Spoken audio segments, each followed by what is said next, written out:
Okay, this is why it's so difficult to just have a few tomatoes, because we start off with all these. I mean, there is pages and pages of all these different kinds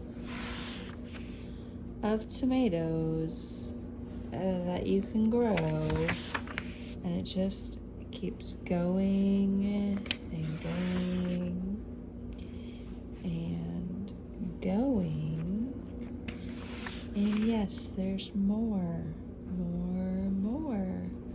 All of these tomatoes. Do you see all of these? This is why it's hard to just narrow it down, because there is so many to choose from. I mean, literally, this is just, it's overwhelming. And so when I look at this book and I look at these pages of all these tomatoes, I feel like my tomato stash of seeds that I have is not nearly large enough. I mean, there's just so many varieties. I obviously need to expand. Well, I'm going to show you what seeds that I currently have from Baker Creek. I'm gonna start with Baker Creek. Majority of my seeds come from Baker Creek. So I will start with my Baker Creek seed collection and show you what I have. It is a very sweet tomato. It is a yellow tomato, so it's a little less acidic. So it's mild, and according to the package, it says it is it's great for preserving. I've never preserved these, but I have ate them fresh, and they are great. So this is an heirloom Baker Creek yellow pear tomato. I will be putting this in my garden this year, but I have not started them this year yet. Thomasol tomato before. That is a Baker Creek as well. So I will be starting this in my garden this year. Here is a Cherokee purple tomato. And I said I only do heirloom. Heirlooms are kind of cool because they have a story behind the seed, like a heritage, like where they came from. And to me, that's fascinating.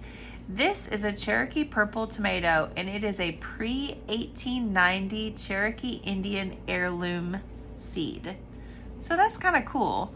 But this is a very pretty, it's dark purple pink, it's got a sweet flavor, and it is a very large tomato. This is going in my garden this year. Baker Creek classic beefsteak. This will yield a very large fruit, 1 to 2 pounds. They are a good grower.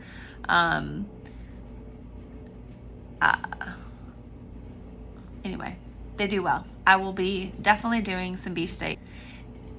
This is great for canning, and so I will be doing a lot of Amish paste this year because like I said, if I didn't say in this video, I am doing a lot of canning this year, by the way, because I am motivated and ready. So I will be canning whole tomatoes, diced tomatoes, sauces, tomato sauces, paste, spaghetti sauces, pizza sauce, all the good stuff. This is going in my Lincoln. This is slightly larger. It's a medium-sized tomato, so it is bigger than the Amish paste. And it is a good slicer tomato, so it'd be good for a burger, and it's also good for like canning. So I will be doing quite a bit of these as well in the garden. It is great for canning. So I will be doing a lot of these as well as we go on. This is a Dr. Witchy's yellow tomato. This is a big one. This is a big, meaning it's a large tomato, and it's like a tangerine orange, less acidic because it's not red, right? But this is supposedly has a high yield of tomatoes. That means you'll get a bountiful fruit. So I will be planting that as well. This is a spoon tomato. I have those actually growing right now. And they are supposedly the smallest tomato plant in the world. They are a micro mini fruit. They burst or pop when you bite them. See the, like their trellis. They're gonna be really pretty, and I'm definitely gonna excited to get those. A Brad's Atomic Grape. This is a good tomato, grape tomato. I like the pear better, the yellow pear, because the skin is a little less dense, I guess you could say. But these are good. Blueberry tomatoes, another cherry type tomato. Those are good. They come like in an amethyst color. They're pretty. Heart cherry tomato.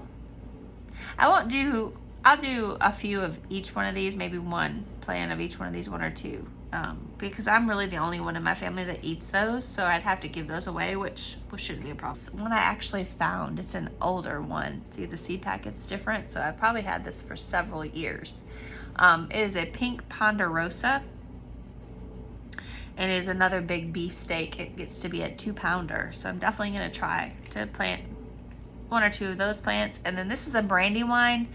This can be kind of finicky, that I've noticed in the past, so I don't know yet if I'm going to be planting any of those. That is all of my Baker Creek tomato varieties that I have currently, and those, like I said, will all be going into my garden this year. Now, MI Gardener is another seed company, and I just started buying seeds from them this year.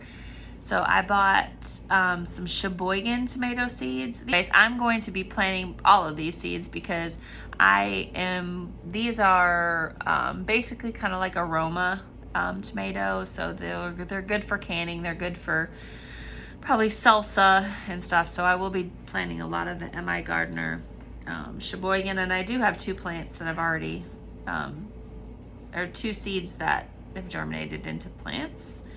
Here is a Kellogg's Breakfast. I'm assuming it's probably a lot like Dr. Witchy's, but this one is an heirloom based on a humble farmer named Daryl Kellogg. So I'm sure there is a story behind that, which is why I like heirloom, one of the reasons.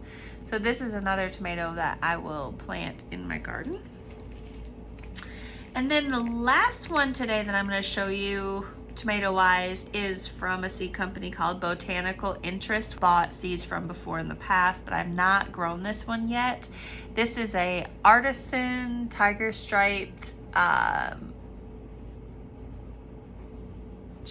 pole cherry tomato, and it has got cool colors in there. It's got like blush pink and red colors, so I will be planting that one in my garden as well.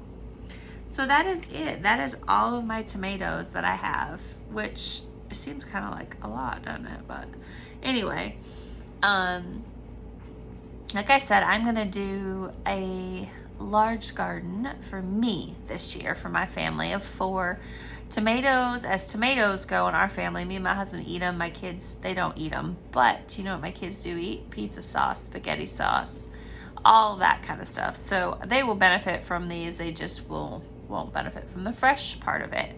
So I will definitely get my use out of all of them that I'm planting. And if I have extra or I have anything left over, obviously I can give them away. I can take them to the farmer's market. So I'm not too concerned about any of that. So anyway, just a video today to kind of share with you about what tomatoes that I'll be putting in my garden this year and how I'm excited. And if you have any tomatoes that you're putting in your garden, I would love to know what you're growing and give me updates on how they're going. Until then, until I post another video, y'all, stay tuned. Bye.